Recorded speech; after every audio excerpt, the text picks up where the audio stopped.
Hello everybody, this is Ankur Kaushik and you are welcome on our channel UPSC accessible. आज हम क्या पढ़ने वाले हैं? आज हम पढ़ने वाले हैं पोस्ट ड्रिफ्ट स्टडीज। किस चीज़ के पोस्ट, कौन सी ड्रिफ्ट, क्या पढ़ रहे हैं हम? समझ आ रहा है कुछ टॉपिक से? नहीं आ रहा होगा, मैं बता देता हूँ। एल्फ्रेड वैगनर ने थ्योरी दी थी continental drift theory. Continental drift theory क्या हम पढ़ चुके हैं लास्ट क्लास में, ठीक है। कुछ नहीं है, वो ये बोल रहे हैं कि कॉन्टिनेंट्स जो ड्रिफ्ट हो रहे हैं, इतनी सी बात है, ठीक है। कॉन्टिनेंटल ड्रिफ्ट थ्योरी के सपोर्ट में उन्होंने कुछ एविडेंसेस प्रोवाइड कराए थे। वो एविडेंस ठीक है, मानते हैं हम, सही है। लेकिन उन्होंने जो फोर्स बताई थी कॉन्टिनेंटल ड्रिफ्ट थ्योरी के लिए, वो फोर्स एडिक्वेट नहीं थी साइंटिस्ट कम्युनिटी को कन्विंस करने के लिए। इनफैक्ट वो फोर्स किसी को भी कन्विंस करने के लिए एडिक्वेट नहीं थी, ठीक है। हम भी अगर आज देखें तो दो जो फोर्सेज उन्होंने बताई थी, पोलर फ्री फोर्स और दूसरी ने क्या बताई थी, टाइडल फोर्स, ठीक है। ये दोनों फोर्सेज जो है, हमें किसी को नहीं लगता कि ये दोनों फोर्सेज कॉन्टिनेंटल ड्रिफ्ट थ्योरी के लिए रिस्पॉन्सिबल हो सकते हैं, या कॉन्टिनेंटल ड्रिफ्ट थ्योरी कॉन्टिनेंस जो है वो इन दो फीबल, बहुत ही मामूली सी फोर्सेज होती हैं, बहुत ही वीक फोर्सेज होती हैं, इनकी वजह से कॉन्टिनेंट जो अपनी जगह से हिल सकते हैं, ऐसा माना जाता है, ठीक है।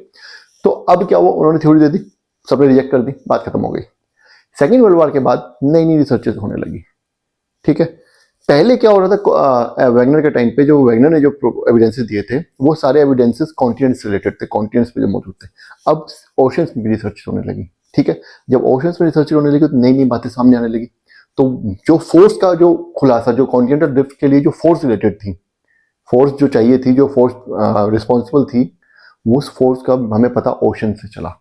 और वही फिर आगे जाके उन थ्योरीज के बेसिस पर हमने एक नई थ्योरी बनाई, प्लेट टेक्टोनिक्स थ्योरी, ठीक है, जिसके बारे में हम आगे पढ़ने वाले हैं डिटेल में, कोई दिक्कत वाली बात ही नहीं है।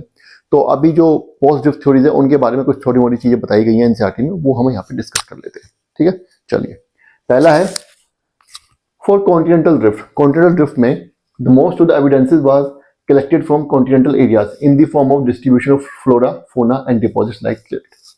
अगेन वही वैगनर जी ने जो एविडेंसेस दिए थे, वो सारे एविडेंसेस कॉन्टिनेंट से ही कलेक्ट किए थे उन्होंने, कहीं और नहीं गए थे, ओशन में नहीं गए थे। और वो एविडेंसेस में क्या क्या थे, फ्लोरा, फोना, समझ रहे हैं ना, मतलब जो हमारा जो प्लांट लाइफ होती है, प्लांट रिलेटेड, वाइल्ड लाइफ वो जो होती है, फोना वो, और डिपॉजिट्स, रॉक्स में जो डिपॉजिट्स होते हैं, एग्जांपल टिलाइट्स, ठीक है, मिनरल्स वगैरह, गोल्ड, प्लेसर गोल्ड, ये सब डिपॉजिट्स में ही आता है। तो ये सब जो था उन्होंने मेन रखा, उन्होंने यही उनके एविडेंसेस थे। ये सारे एविडेंसेस जो थे वो कॉन्टिनेंट से ही रिलेटेड थे, कॉन्टिनेंट से ही मिलते थे। इनफैक्ट जो उन्होंने जो सोल लाइन की जो मैचिंग बताई थी, वो भी कॉन्टिनेंट से ही रिलेटेड थी, ठीक है। वो तो बाद में किसी ने जाकर के वो देखा कि 100,000 फैदम तक, कि वहां तक भी मैच कर रही है, उसको और ज्यादा, मतलब उसको एविडेंस को और ज्यादा मजबूत किया, या दे सकते हैं ना, एविडेंस को कंफर्म किया। लेकिन उन्होंने तो ऊपर ऊपर से देख के बताया था, कॉन्टेंट्स पे देख करके, वैगनर जी ने, ठीक है।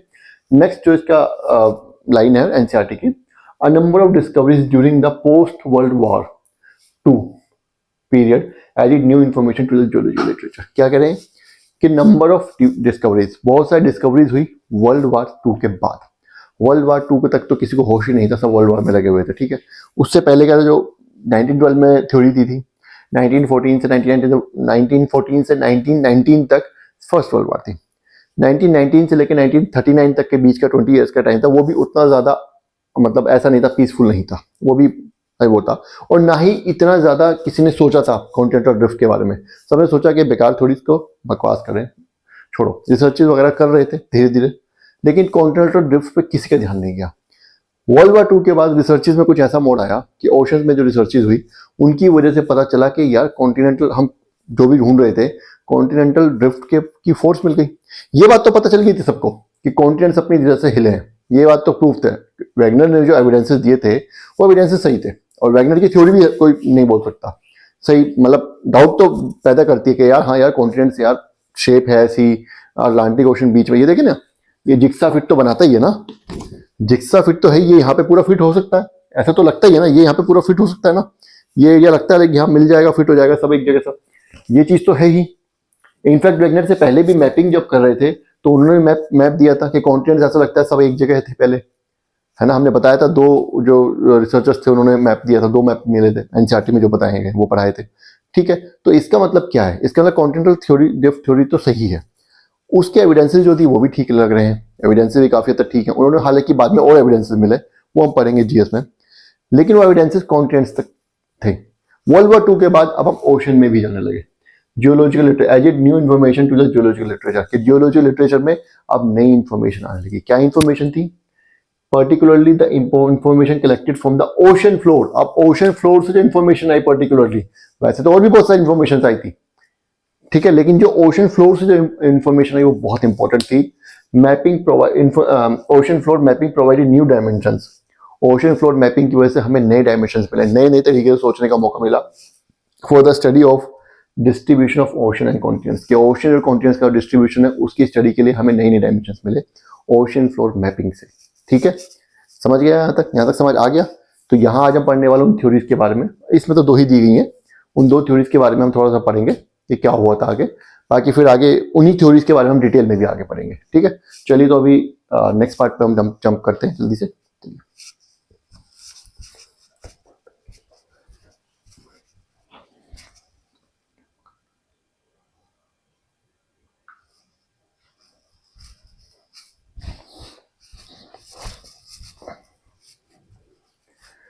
पोस्ट डिफ थ्योरीज में एनसीईआरटी में दो बातें पे ध्यान दिया है। पहला तो कन्वेक्शनल करंट थ्योरी और दूसरा मैपिंग ऑफ ओशन फ्लो। ठीक है, ये दो चीजें हम पढ़ने वाले हैं। अब इसमें क्या हुआ, 1930s में आर्थर होम्स, एक हमारे एक जियोलॉजिस्ट बोल सकते हैं, ज्योग्राफर बोल सकते हैं, discuss the possibility of convection currents in the mantle portion. चलिए पहले कन्वेक्शन करंट से डिस्कस कर लेते हैं कि कन्वेक्शन करंट्स होते क्या है। यहाँ पे थोड़ा सा आपको कंसंट्रेट करना पड़ेगा। ठीक है, कन्वेक्शन करंट्स क्या होते हैं? इन्होंने जो बताया वो ये बताया कि ये हमारी अर्थ है। ठीक है, अर्थ में ये ऊपर हमारी क्रस्ट हो गई, सबसे पतला यही होता है, ये हमारी क्रस्ट हो गई। उसके बाद फिर हमारी मेंटल और ये हमारी कोर, समझ गए? ये हमारी कोर हो गई, बीच का पोर्शन मेंटल है, कोर में फिर इनर कोर भी हो गई, ये भी समझ गए। अब ये कह रहे हैं कि मेंटल कोर बाउंड्री पे क्या होता है, मेंटल कोर बाउंड्री पे रेडियो एक्टिविज्म होता है, मटेरियल्स में रेडियो एक्टिव एलिमेंट्स है वहां पे और उसकी वजह से रेडियो एक्टिविज्म होता है। आपको शायद पता भी होगा कि हमारी जो अर्थ है वो मैग्नेट की तरह बिहेव करती है, उसका रीजन भी है रेडियो एक्टिविज्म है और मैग्नेटिज्म है। ठीक है, वो सब अभी छोड़ते हैं, फिलहाल बस इतना ध्यान रखते हैं कि यहाँ पे रेडियो एक्टिविज्म होता है मेंटल कोर बाउंड्री पे। ये हमारी कोर है, अभी इनर को छोड़ देते हैं, पूरा को कोर लेते हैं, ये हमारी कोर है, ये हमारी मेंटल है। यहाँ पे क्या होता है, रेडियो एक्टिविज्म हुआ। रेडियो एक्टिविज्म होता है तो यहाँ पे टेम्परेचर बहुत ज्यादा बढ़ जाता है इस जगह पे। ठीक है, जब यहाँ पे टेम्परेचर बहुत ज्यादा बढ़ जाएगा तो ऑब्वियस सी बात है टेम्परेचर डिफरेंस, मैंने बताया था टेम्परेचर डिफरेंस के कारण क्या होगा, ये मैटर बाहर जाना चाहेगा। एनर्जी जो है यहाँ पे एनर्जी का लेवल बढ़ चुका है, हीट एनर्जी बहुत ज्यादा बढ़ चुकी है, तो हीट एनर्जी बाहर की तरफ निकलना चाहेगी। ठीक है ना, उसको निकलना तो है, टेम्परेचर ग्रेडियंट इतना ज्यादा हो गया है। लेकिन यहाँ पे और यहाँ पे टेम्परेचर में बहुत ज्यादा डिफरेंस, इतना ज्यादा डिफरेंस आ जाता है कि वहां पे छोटे छोटे पॉकेट्स डेवलप हो जाते हैं, वहां पे जो रॉक्स हैं वो मेल्ट हो जाते हैं। ठीक है, मेल्ट हो गए। अब एक थ्योरी है वो ये कहती है कि एक लिमिट के बाद अगर टेम्परेचर बढ़ जाए, टेम्परेचर डिफरेंस बहुत ज्यादा है क्योंकि है ना, मेंटल में कम है कंपैरेटिवली कोर मेंटल बाउंड्री पे बहुत ज्यादा टेम्परेचर बढ़ चुका है, तो टेम्परेचर डिफरेंस बहुत ज्यादा हो गया। तो जो way of transfer of energy होगा, the mode of transfer of energy, heat energy from high temperature to the low temperature region would be through convection. Convection, again convection, मैं यहां पे बता रहा हूं दो चीजें होती हैं, एक होती कंडक्शन, एक होती कन्वेक्शन। ठीक है, ये यहां पे मैं आपको समझा रहा हूं कन्वेक्शन और कंडक्शन में क्या डिफरेंस होता है। कंडक्शन होता है, सपोज कीजिए ये ढक्कन है, ये मैटर है हमारा, ये मैटर के दो पार्टिकल्स हैं। ठीक है, एक पार्टिकल से दूसरे पार्टिकल में एनर्जी ट्रांसफर होना बाय टचिंग, वो दोनों एक दूसरे को टच करते हैं। ठीक है, टच की वजह से यहां से एनर्जी यहां आ रही है और वो एटम्स उनके टच करते हैं एक दूसरे को, इस प्रोसेस को हम कंडक्शन बोलते हैं। ठीक है, इसका एग्जांपल मैं आपको देता हूं। एक आयरन रॉड लीजिए लंबी सी, उसको गैस, उसका एक एज जो है वो आप गैस के ऊपर रखिए। ठीक है, गैस के चूल्हे के ऊपर या आग के ऊपर रखिए। थोड़े टाइम बाद थोड़े टाइम बाद वो गर्म हो होकर उसकी जो हीट है, हीट एनर्जी वहां तक आ जाएगी जहां सोजा आपने पकड़ा हुआ है। बचपन में पढ़ा है हमने एग्जाम्पल, छोटा सा एग्जाम्पल है, सबको पता है इसके बारे में, ठीक है। ऐसा होता है ना। इनफैक्ट अगर आप बर्तन में कुछ गर्म कर रहे हो, वहां पे चम्मच वगैरह स्पून वगैरह रख देंगे तो स्पून भी नीचे जो गर्म होती है तो स्पून भी आपकी थोड़े टाइम में गर्म हो जाती है। ऐसा होता है। क्यों होता है? क्योंकि जो transfer of energy has been transfer energy was done through the process of conduction. जो रोड है, रोड का ये वाला एज है, ये वाला एज हमने आग पे रखा हुआ है, यहां से हमने पकड़ा हुआ है। लेकिन क्या होता है, एटम्स तो कनेक्टेड है, तो एनर्जी क्या करेगी, इस एटम से इस एटम में पहुंचेगी, फिर इस एटम में, फिर इस एटम में, इसमें, इस मॉलिक्यूल में, इस एटम में, यहां से कर करके यहां तक आ जाएगी। ठीक है, इस तरीके से ये कंडक्शन कहलाता है। लेकिन कुछ कंडीशंस में, लिक्विड में, स्पेशली लिक्विड में, जो अगर जो टेम्परेचर डिफरेंस है या कम, अब टेम्परेचर डिफरेंस बिटवीन किस किस में, जो लोअर ऊपर अपर रीजन है जहां पे टेम्परेचर कम है और जहां से सोर्स मिल रहा है, ये तो अपर रीजन हो गया और ये सोर्स हो गया, ठीक है। इनमें जो टेम्परेचर डिफरेंस है अगर वो एक लिमिट से ऊपर पहुंच जाता है, मान लीजिए ऊपर 800 है, नीचे 1000 है, नीचे 1800 है, ठीक है, तो यहां पे टेम्परेचर डिफरेंस कितना हुआ, 1000। लेकिन अगर ये 1800 से 3800 हो जाए तो यहाँ पे टेम्परेचर डिफरेंस 3000 हो जाएगा, तो टेम्परेचर डिफरेंस एकदम से ज्यादा बढ़ गया, है ना। तो ऐसी कंडीशन में जो हीट ट्रांसफर होगी हायर टेम्परेचर रीजन से लोअर टेम्परेचर रीजन पे, वो that will be through the process of convection. अब यहाँ पे हम समझते हैं प्रोसेस ऑफ कन्वेक्शन होता क्या है। प्रोसेस ऑफ कन्वेक्शन ये होता है कि एक भगोना है, मुझे ये रब करना पड़ेगा, चलिए ऊपर वाला रब कर देता हूँ, ठीक है। कंडक्शन आप सबको समझ आ गया, ठीक है। मैं नोट्स जब बनाऊंगा तो दूंगा, टेंशन वाली बात टेंशन मत लेना। ऐसा मत सोचना कि अभी मैं एनसीईआरटी पढ़ा रहा हूँ और कुछ मैंने बता दिया है तो वो छूट जाएगा तुम्हारा, वो हमने नोट नहीं किया था, ऐसा कुछ भी नहीं है।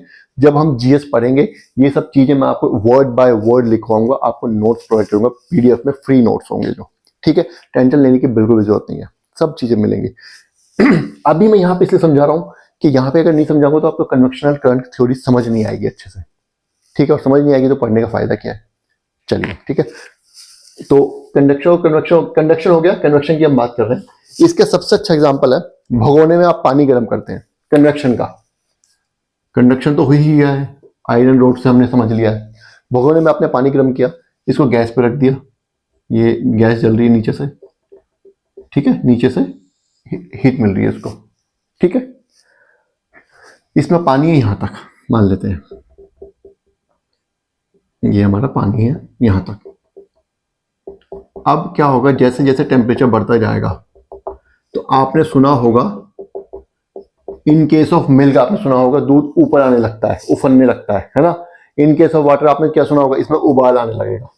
उबाल आएगा तो क्या होगा, इसमें ऊपर ऐसा लगता है पानी ऊपर को आ रहा है, उबाल ऐसे ही तो आता है, पानी ऐसा लगता है ऊपर को आता है, ऐसे बुलबुला सा निकलता है बाहर को, है ना, होता है। वो क्या होता है, उसको बोलते हैं कन्वेक्शन। क्या होगा, अब यहां पे ऊपर वाले सरफेस में और नीचे वाले सरफेस में जो टेम्परेचर डिफरेंस है, वो इसको हम टर्म बोलते हैं क्यूरी टेम्परेचर। यहां पे मैं एनसीईआरटी में नहीं बताऊंगा, एनसीईआरटी पढ़ा रहा हूं तो यहां पे मैं नहीं बताऊंगा, आप तो कंफ्यूज हो जाएंगे। टेम्परेचर डिफरेंस इतना ज्यादा होता है कि अब जो ट्रांसफर ऑफ हीट होगा वो एक मॉलिक्यूल या एक एटम से दूसरे एटम के थ्रू नहीं होगा। ऐसा नहीं कि इस पानी से जो पानी ऊपर मिला हुआ है टच कर रहा, वो एटम एनर्जी ट्रांसफर करेगा, नहीं, उससे नहीं होगा। अब एक टेम्परेचर डिफरेंस बहुत ज्यादा होने के बाद ये जो गर्म पानी नीचे का पानी है, नीचे वाला जो बहुत ज्यादा गर्म हो चुका है, अब ये ऊपर की तरफ भागेगा, ऊपर की तरफ भागेगा अपने साथ सारी एनर्जी लेकर के, ऊपर की तरफ जाकर के यहां पे आकर के गिरेगा और ठंडा होने की कोशिश करेगा, ठीक है। जब ये ठंडा होगा तो फिर दोबारा नीचे आने की कोशिश करेगा, वापस आएगा, फिर यहां पे आ जाएगा, समझ रहे हैं। फिर यहां पे जब आएगा तो दोबारा से फिर गर्म हो जाएगा, क्योंकि हीट तो कंटिन्यूसली मिलती जा रही है इसको। उसके बाद ये फिर दोबारा यही चक्र चलता रहेगा इसका, इसलिए बोलते हैं पानी उबलता है। उबलता क्या है, उसमें ऐसे जो पानी पे ऊपर ऊपर आता है उसको वही इसी रीजन से आता है, ऊपर आता है फिर नीचे जाता है, ऊपर आता है ठंडा होता है क्योंकि बाहर एक्सपोजर मिलता है उसको ठंडी हवा से, ठीक है, हीट निकल जाती है उसकी, ऊपर आता है ठंडा होता है, फिर नीचे आएगा, फिर दोबारा गर्म होगा, नीचे हीट मिल रही है, फिर दोबारा ऊपर जाएगा। ये चलता रहता है प्रोसेस जब तक कि हम उसे बंद नहीं कर देते हैं, जब तक या वो पानी पूरा खत्म नहीं रहता है एवापोरेट होकर के। ठीक है, वेपराइज होकर के, सॉरी नॉट एवापोरेशन, वेपराइजेशन। तो वेपराइज होकर के पूरा खत्म नहीं हो जाएगा वो, तब तक ये प्रोसेस चलता रहेगा। अब ये कह रहा है क्योंकि कोर और मेंटल बाउंड्री पे टेम्परेचर डिफरेंस, एनर्जी रिलीज हुई है इतनी ज्यादा ड्यू टू रेडियो एक्टिविज्म, कि यहाँ पर भी टेम्परेचर डिफरेंस बहुत ज्यादा हो गया ऊपर और नीचे की उसमें कंपैरिजन में। तो अब यहाँ पे भी जो है, जो मेंटल में जो रॉक्स हैं वो ये एनर्जी उन रॉक्स को पिघला देगी, और जो पिघला के देगी वो मोल्टन फॉर्म में आ जाएंगे, लिक्विड फॉर्म में आ जाएंगे। अब उस लिक्विड में जो एनर्जी ट्रांसफर होगी, हीट एनर्जी, वो that would be through convection. इसका मतलब यहां से मान लीजिए ये इस तरीके से यहाँ पे वो बन गया है, इस रीजन में रॉक्स जो पिघल गए, तो यहां से क्या होगा, यहां से लावा मैग्मा स्टार्ट होगा, ठीक है। वो मोल्टन मटेरियल जो वो ऊपर की तरफ जाना स्टार्ट करेगा, ये वाला ऊपर की तरफ जाना स्टार्ट करेगा। अगेन ऊपर जब जाएगा, यहां पे क्योंकि क्रस्ट है, इसको ये पार नहीं कर सकता। अगर पार करेगा तो वोल्केनो बन जाएगा, वोल्केनिज्म बताया था ना, वोल्केनो बनेगा। अगर नहीं पार कर पाया तो ये इधर आएगा, इस तरफ और इस तरफ, सिंपल सी चीज है, ठीक है। जब इधर आएगा तो धीरे धीरे ठंडा होने लगेगा, ठंडा होने के बाद ये फिर दोबारा वापस आने लगेगा, जहां भी उसको जगह मिलेगी वहां से, ठीक है। अब होता क्या है कि क्रस्ट का ये रीजन जो है, ये रीजन और ये रीजन, दो रीजन में बढ़ गई है ना। अब ये रीजन तो इधर की तरफ, क्योंकि ये लावा इधर की तरफ फ्लो कर रहा है, तो ये लावा क्रस्ट को इधर की तरफ धकेलेगा, और ये लावा जो इधर जा रहा है वो क्रस्ट को इधर की तरफ धकेलेगा। ये हमारी एक प्लेट कहलाएगी, ये सेक्शन जो है पूरा हमारा एक प्लेट कहलाएगा। इस प्लेट की डायरेक्शन इधर की तरफ है, इस प्लेट की डायरेक्शन इधर की तरफ है, समझ गए। और ये जो बीच में जो बाउंड्री बन रही है, डाइवर्जिंग बाउंड्री, जब दो प्लेट्स एक दूसरे से दूर जाती हैं तब डाइवर्जिंग बाउंड्री बनती है। अगर सपोज कीजिए नेक्स्ट केस में क्या हुआ, लावा यहां से उठा और इधर की तरफ ही आ गया, ठीक है, यहां से निकला और इधर की तरफ जाएगा, तो इस प्लेट की डायरेक्शन भी इधर की तरफ हो गई। यहाँ पे प्लेट्स एक दूसरे से टकराने की कोशिश करेंगी जब थोड़ा टाइम बाद, तो वो कन्वर्जिंग प्लेट कहलाएगा। अभी इतना डेप्थ में अब मैं थोड़ा सा मैंने समझा दिया ताकि आपको बहुत आगे जाके प्रॉब्लम ना हो।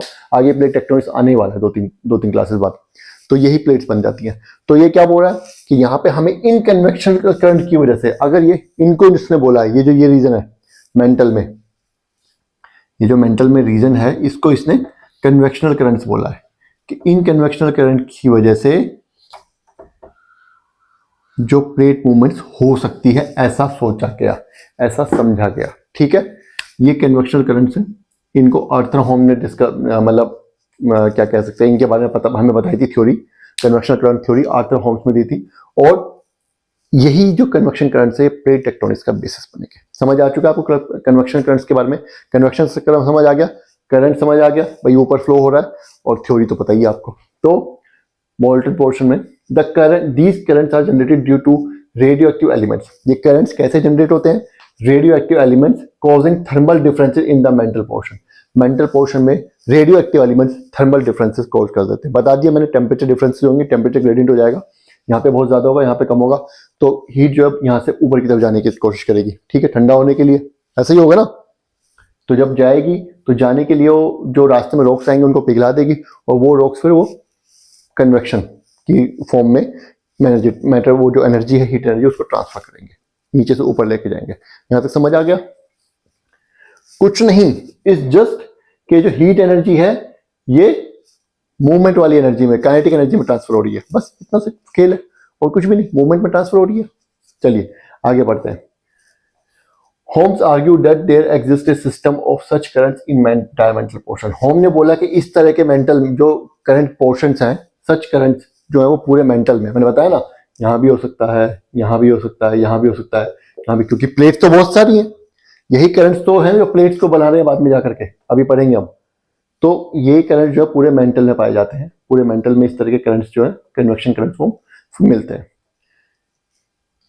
This was an attempt to provide an explanation to the issue of force on the basis of which contemporary scientists discarded continental drift theory. अब ये आर्थर का अटेम्प्ट था, क्या हुआ, कॉन्टिनेंटल थ्योरी को किस बेसिस पे डिस्कार्ड किया साइंटिस्ट ने, कि फोर्स सही नहीं बताई थी, दो फोर्सेस उन्होंने बताई थी, दोनों फोर्सेस साइंटिस्ट ने बोल दिया था कि ये किसी काम की फोर्सेस नहीं है, इनको छोड़ दो, ये इनफ नहीं है फोर्सेस।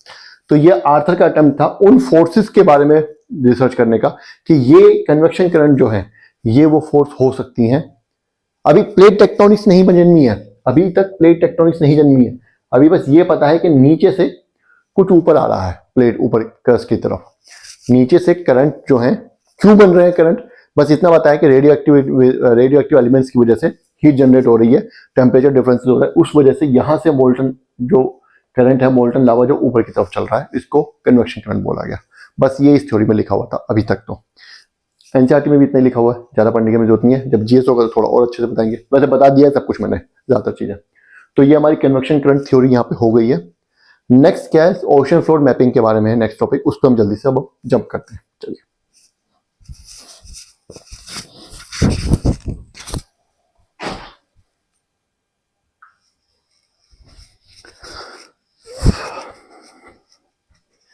चलिए we have jump to mapping of ocean floor. अब ओशन फ्लोर की मैपिंग भी होने लगी, ठीक है। वर्ल्ड वॉर 2 के बाद वॉशिंग फ्लोर की मैपिंग भी होने लगी। रीजन क्या था, कॉन्टिनेंटल ड्रिफ्ट का फोर्स पता करना था, ठीक है, या कुछ भी पता करना था। कॉन्टिनेंटल ड्रिफ्ट ना कोई और मैकेनिज्म हो जिसकी वजह से कॉन्टिनेंट्स जो ड्रिफ्ट हुए वो पता करना था। तो रिसर्च हुई, रिसर्च में क्या पता चला कि ocean floor not just vast plain but full of relief. पहले हमने क्या सोचा कि ये मान लीजिए ये हमारा ओशन फ्लोर है, ये मान लीजिए ये हमारा ओशन फ्लोर है, ये कॉन्टिनेंट है और ये हमारा ओशन फ्लोर है, ठीक है। यहाँ पे ये पानी भरा हुआ है। तो हम लोगों ने क्या सोचा, पहले क्या सोचते थे कि ये ओशन फ्लोर ऐसा होगा कि यहाँ समुद्र होगा, जैसा था इस तरीके से होगा, इस तरीके से होगा, ठीक है। यहाँ पे जाके फिर ये पूरा लंबा मैदान होगा, किसके नीचे, पानी के नीचे। लेकिन ऐसा है नहीं, ocean floor is full of relief. Ocean floor में फुल ऑफ रिलीफ का मतलब जिस तरीके से अर्थ के ऊपर अलग अलग लैंडफॉर्म्स, जैसे कि कहीं पे पहाड़ हैं, कहीं पे गड्ढे हैं, कहीं पे प्लेट्यू हैं, कहीं पे छोटे पहाड़ हैं, कहीं पे बड़े पहाड़ हैं, कहीं पे खाई हैं, ठीक है, ट्रेंचेस, गड्ढे, उस तरीके से ही सेम वैसे ही, बल्कि उससे बड़े फॉर्म में अर्थ के सन ओशन के ऊपर ही मिलते हैं। इनफैक्ट मैं आपको बता दूं कि जो हम आइलैंड्स देखते हैं ओशन के अंदर, आइलैंड्स जो होते हैं वो एक्चुअली बड़े पहाड़ होते हैं, बड़े पहाड़ होते हैं जिनका कि हिस्सा पानी के ऊपर निकला होता है, ठीक है, समझ आ गया। तो ये पता चला, ये एक हमें रिलीफ से, ये हमें पता चला एक स्टडी से वर्ल्ड वॉर 2 के बाद। सेकंड क्या लिखा हुआ है एनसीईआरटी में कि expedition to the map to map the oceanic floor in the post world war period provide a detailed picture of ocean relief. Ocean relief की डिटेल पिक्चर प्रोवाइड करा दी मैं, ठीक है। And indicated the existence of submerged mountain ranges, के डूबी हुई mountain ranges हैं, as well as trenches, trenches भी हैं। ट्रेंचेस क्या होती हैं, गड्ढे टाइप की होती हैं। क्या होता है, मान लीजिए ये हमारा है, ये हमारा कॉन्टिनेंट है, ये हमारा यहाँ पे ओशन प्लेन आ गया। कभी कभी यहाँ पे ओशन और कॉन्टिनेंट्स के बीच में यहाँ पे इस तरीके से खाई मिलती है, इतनी गहरी गहरी, बहुत गहरी, हजारों फुट गहरी खाई होती हैं, इनको हम ट्रेंच बोलते हैं। तो क्या पता चला कि indicated the existence of submerged mountain ranges. Mountain ranges है जैसे पहाड़ रेंज, जैसे पहाड़ जो लैंड के ऊपर पाए जाते हैं, क्रस्ट के ऊपर, उस तरीके वहां पे लैंड माउंटेन रेंजेस है। उनके अलावा ट्रेंचेस भी हैं। ट्रेंच बता दिया आपको, क्यों होती है इसका रीजन अभी बताऊंगा। Mostly located closer to the continental margin, ज्यादातर वो कॉन्टिनेंटल मार्जिन पे के पास लोकेटेड होती है, जहाँ पे कॉन्टिनेंट्स खत्म होते हैं। कॉन्टिनेंट्स मान लीजिए खत्म हो रहा है यहाँ पे, ये हमारा कॉन्टिनेंट है, यहाँ पे खत्म हो रहा है, तो इससे थोड़ा सा दूरी पे ट्रेंच होगी। ट्रेंच बनने का रीजन क्या होता है, ट्रेंच बनने का रीजन क्या होता है, मैंने आपको बताया था एक बार पहले क्लास में कि जब दो प्लेट्स, कॉन्टिनेंटल प्लेट और ओशनिक प्लेट, ये कॉन्टिनेंटल प्लेट है और ये ओशनिक प्लेट है, ये एक दूसरे टकराएंगी तो क्या होगा, तो ये होगा कि जो ओशनिक प्लेट है, क्रस्ट जो होती है वो डेंसिटी उसकी ज़्यादा होती है, जिसकी डेंसिटी ज़्यादा होगी वो नीचे चली जाएगी ऐसे, और नीचे जब जाएगी तो यहाँ पे इस रीजन में ये ट्रेंच बन जाएगी इस तरीके से, नीचे में यहाँ पे ट्रेंच बनेगी, गड्ढा टाइप का बनेगा, ठीक है। ये ट्रेंच बनने का रीजन होता है, इसीलिए कॉन्टिनेंटल मार्जिन के पास बनाई जाती है। अभी अगर आपको थोड़ी बहुत कंफ्यूजन हो रही हो तो टेंशन मत लीजिएगा, जब सी फ्लोर स्प्रेडिंग पढ़ेंगे या आगे जब पढ़ेंगे प्लेट टेक्टोनिक्स तो ये बहुत अच्छे से समझाया जाएगा। अभी मैं इसलिए बता रहा हूँ कि आप बोलेंगे कि ट्रेंच पढ़ाया नहीं, बताएंगे ट्रेंच के बारे में, ट्रेंच के बारे में मैंने यहाँ पे बता दिया आपको, ठीक है। थोड़ा सा हिंट दे दिया, ना भी समझ आया कोई भी तो दिक्कत नहीं, आगे हम अच्छे से पढ़ने वाले हैं। तो कॉन्टिनेंटल मार्जिन के पास मिलती है ट्रेंचेस और माउंटेन रेंजेस तो मिलती है। Mid oceanic ridges were found to be most active in terms of volcanic. अब मिड ओशनिक रीजेस भी होती हैं, हमने पढ़ा था। मान लीजिए ये हमारा ओशन है, प्लेन है, अब इसमें पता नहीं कहाँ से इस तरीके की माउंटेन चेन्स होती हैं, इस तरीके की माउंटेन चेन्स होती हैं दोनों तरफ, और ये कई हजार किलोमीटर लंबी होती हैं, कई हजार किलोमीटर लंबी होती हैं। तो माउंटेन चेंजेस भी होती हैं और ये वोल्केनिकली एक्टिव होती हैं, इनमें वोल्केनिज्म होता रहता है बीच में से वोल्केनो, ठीक है। इनफैक्ट इनके फॉर्मेशन का रीजन ही वोल्केनिज्म है।